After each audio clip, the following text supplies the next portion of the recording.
The laning phase is by far the most important part of the game. Not only does it set the tone for the rest of the match, but it's the most repeatable part of the game, and the part where you individually have the most control over what happens. Because of this, it's vital to improve how well you do in lane so that you can actually carry your games. If you're not winning lane, you can't ever expect to get LP. Today we're going to be going over lane phase and talking about ways that you can instantly improve it. We'll be focusing on the perspective of support, but most of these concepts will apply to every role, so don't worry too much about the champions or the matchups, and let's get right into it. Let's follow along with a gold Sona player, and point out a lot of the laning mistakes that everyone is guilty of. Within the first few seconds of the lane, Sona has already made a huge mistake. What is it? The first fundamental that everyone needs to work on is spacing. Stepping up in this area is a terrible idea. Not only because your last melee minion is about to die, which means all the enemy minions would automatically focus you, but also because even if you were to trade, all of them would aggro you anyways, and you would lose. Zoning people is one thing, but there needs to actually be a threat behind it. If this were high elo, Soraka and Caitlyn would call this bluff and trade onto Sona, instantly winning them the lane. We don't want to rely on our enemies being bad to win, so even though this goes unpunished, it's extremely bad. Sona makes the same mistake throughout most of the early lane and does lose some HP for it, but I just want to highlight how Tristana isn't anywhere close to being able to assist in dealing damage, and that is a huge problem. If your ADC can't help at all, don't put yourself in positions that are basically 2v1. Sona should 100% be almost dead for her positioning in this lane. It's just that the enemies are too bad to actually punish it. Kate goes for several auto attacks on minions that should just be going onto the Sona.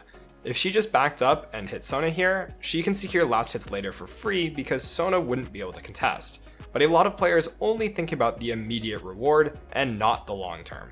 You should be willing to give up CS in the early lane for positional advantages that net you more over time. As the lane plays out, these spacing errors from both sides happen over and over again. And once we get to this point, Sona is making another error. What do you think it is?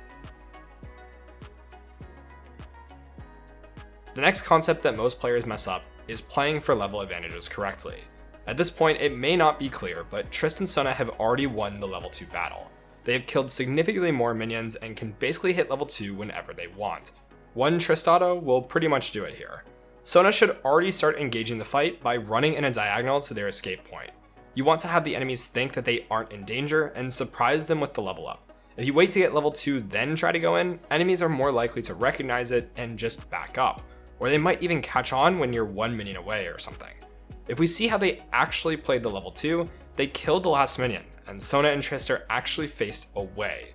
This shows that they were absolutely not playing around the level 2, and even more egregious than that, they wait until Caitlyn is able to actually equalize the level lead before going in. If they just went immediately, this fight would have been much easier. Instead, they have to blow all sums, and life is just overall way more difficult. At this point, it's clear to probably everyone here that the best play is to push the wave into the tower.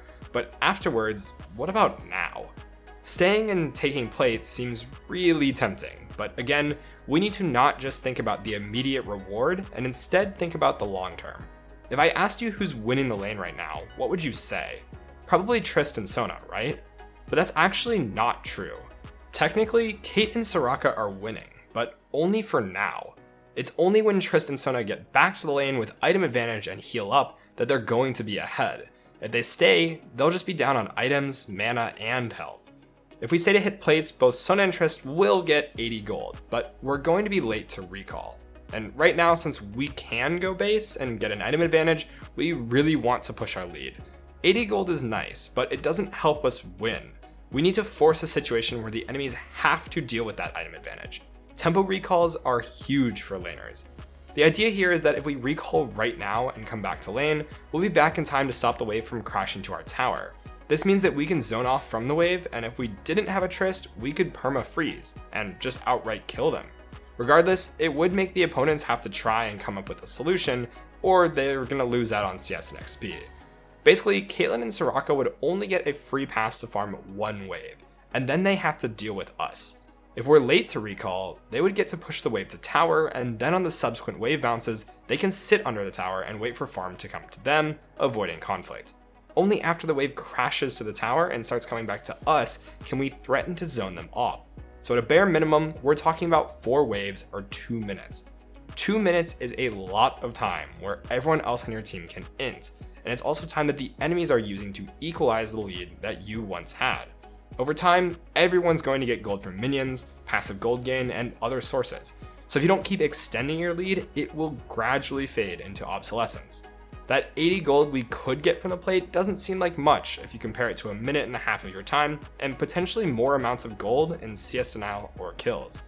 In the actual game, Kate and Soraka should just push this wave and guarantee the crash, but watch what Soraka does during this section. If this isn't the definition of literal uselessness, I don't know what is. She actually doesn't Q or auto, like at all, and it's clear Caitlyn doesn't even know that this is a problem because there's no pings.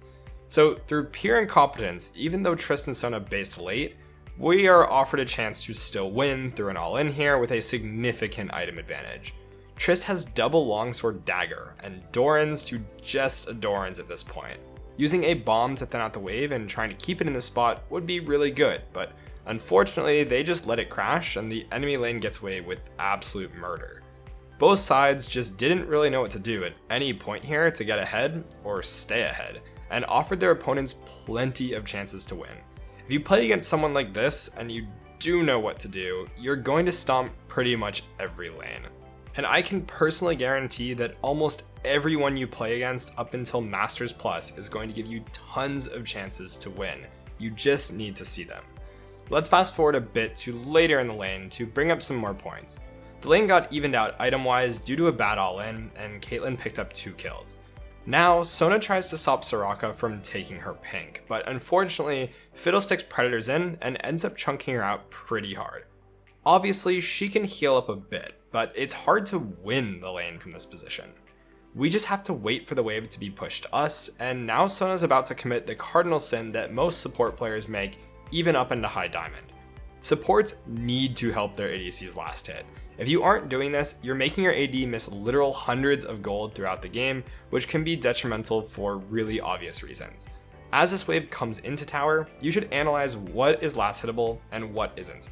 The closest minion will always be targeted by the tower first, and melee minions can tank 2 tower shots and an auto. So this first minion could eat an auto from Tristan Sona plus a tower shot, and then it's last hittable. Once again, look at the minion that's closest to the tower, and in this case, it's the middle caster. This health is too low to survive the tower shot, so our best option would be to Q auto and let Triss last hit it before the tower shot connects. Same thing for the last minion alive. Sona basically could have given Trist around 60 gold here for literally no cost besides maybe a little bit of mana. This brings us to our last point. Remember how I said we aren't really in a position to win the lane from here anymore? The last thing you should do is learn how to cut your losses. In this game, they stay in lane, but when you find yourself in a spot where you don't really have a way to win, just take a recall.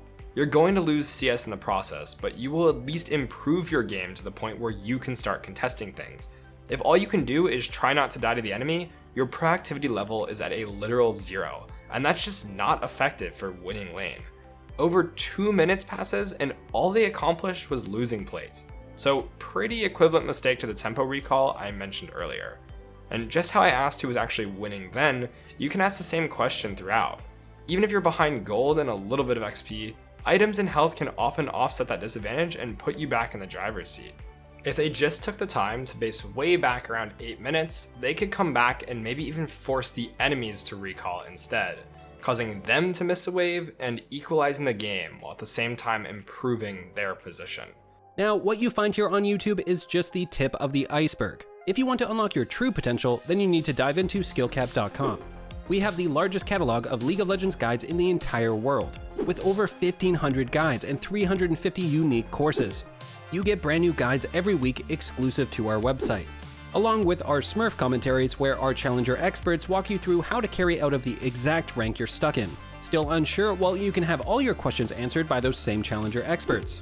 Need one-on-one coaching? We got you covered with hand-picked coaches trained to the highest standard.